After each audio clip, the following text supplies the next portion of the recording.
Assalamualaikum warahmatullahi wabarakatuh. Pada kesempatan kali ini kita akan membahas topik tentang populasi dan sampling pada metodologi penelitian. Dan jangan lupa sebelumnya untuk share dan subscribe. Oke, yang pertama tentang pengertian. Populasi penelitian adalah keseluruhan objek penelitian.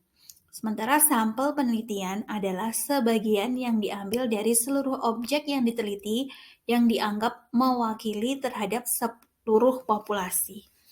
Kemudian ada istilah teknik sampling, yaitu teknik yang digunakan untuk mengambil sampel yang representatif dari populasi.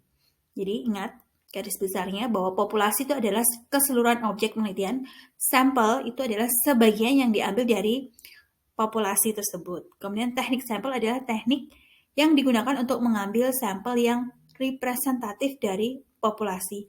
Representatif di sini artinya adalah mewakili. Oke, sekarang kita ke macam-macam dari sampling. Yang pertama adalah sampling acak sederhana, di mana dilakukan secara langsung dari populasi terjangkau sehingga masing-masing anggota populasi mempunyai kesempatan yang sama untuk terpilih menjadi anggota sampel. Nah, di sini sampling acak ini dipakai jika variasi terlalu kompleks atau banyak gitu ya. Kemudian populasinya sangat bervariasi. Yang kedua adalah sampling acak sistematis, yaitu pengambilan sampel dengan menggunakan daftar anggota populasi dan dipilih sampel secara sistematis. Misalkan, bila jumlah populasinya 1000 dan sampel yang diambil 100 orang, maka setiap 10 anggota populasi diambil 1 orang. Oke, jadi ada populasinya 1000 orang, kemudian sampel yang kita ambil adalah 100. Sehingga setiap 10 anggota populasi diambil hanya 1 orang. Kemudian orang pertama dipilih acak misalnya nomor 8, maka berikutnya nomor 18, 28, 38, dan seterusnya. Oke, seperti itu. Jadi punya rentang yaitu 10, karena dari 10 anggota dipilih 1. Nah, ini disebut sampling acak sistematis. Kemudian yang ketiga adalah sampling acak bertingkat, yaitu pengambilan sampel dilakukan dengan mengidentifikasi tingkatan atau strata atau level yang ada dalam populasi. Misalkan dalam populasi terdapat level mahasiswa tingkat 1, 2, 3, 4. Nah, ini adalah sampling acak bertingkat. Di mana ada mahasiswa tingkat 1 ya, angkatan pertama, kemudian tingkat kedua, kemudian tingkat ketiga, tingkat keempat. Nah, di sini adalah tingkatan. Yang keempat adalah sampling acak berklaster, di mana pengambilan sampel berdasarkan kelompok atau golongan atau kategori. Misalkan perbedaan di dalam populasi adalah jenis kelamin atau pekerjaan, maka dalam populasi terdapat wanita 60% dan pria 40%. Nah, di sini kita lihat klasternya adalah klaster wanita dan pria. Maka, dua kelompok sampel yang terbagi harus seimbang sesuai dengan populasi. Oke, jadi misalkan ada 1000 populasi, kemudian kita mengambil 100 sampel, di mana dari 1000 itu 60% wanita, kemudian 40% pria, maka dari sampel 100 itu pun juga sesuai ya kriterianya atau klasternya, yaitu terdiri dari 60% wanita dan juga 40% pria dengan jumlah sampel yaitu 100 orang. Sama dengan populasinya. Kemudian yang kelima adalah sampling acak bertingkat dan berklaster, di mana pengambilan sampel berdasarkan pada golongan dan tingkatan serta memperhatikan proporsinya.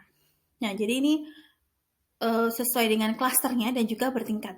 Nah, contohnya adalah perbedaan dalam populasi adalah jenis kelamin dan tingkatan tahun, di mana jika populasinya adalah mahasiswa, di mana klasternya pria dan wanita dan pada tingkat 1 sampai 4. Oke, jadi di situ klasternya pria, wanita, jenis kelamin ya, kategorinya. Kemudian ada tingkatannya, tingkat 1, tingkat 2, tingkat 3, tingkat 4. Yang keenam adalah sampling kuota. Pengambilan sampel dari populasi yang memiliki ciri-ciri tertentu atau jika peneliti ingin mengkaji suatu fenomena dari berbagai sisi atau aspek. Nah, sampel dalam penelitian kualitatif adalah orang-orang yang diperkirakan dapat menjawab semua aspek tersebut. Prosedurnya adalah menetapkan besar jumlah sampel yang diperlukan dan tetapkan jumlah kuota yang diinginkan. Nah, ini kalau sebelumnya tadi ya, dari poin 1 sampai 5 itu biasanya adalah penelitian kuantitatif. Sementara kalau penelitian kualitatif biasanya menggunakan sampling kuota, di mana untuk menetapkan jumlah sampelnya itu diperlukan dan ditetapkan jumlah kuota yang diinginkan. Yang berikutnya adalah sampling bola salju, di mana pengambilan sampel ini dicirikan oleh tidak tersedianya data jumlah populasi sehingga tidak dimungkinkan untuk membuat kerangka sampel. Misalkan peneliti mencari responden yang sesuai dengan kriteria dan ditetapkan, kemudian dari responden ini akan menunjuk atau mengajak temannya yang lain untuk jadikan sampel dan seterusnya. Sehingga jumlah sampel semakin banyak seperti bola salju yang sedang menggelinding semakin jauh semakin besar.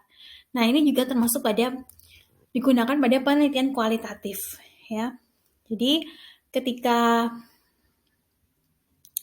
peneliti mencari responden dengan kriteria yang ditetapkan, tetapi ternyata responden yang ditunjuk itu mengajak teman yang lain untuk jadikan sampel.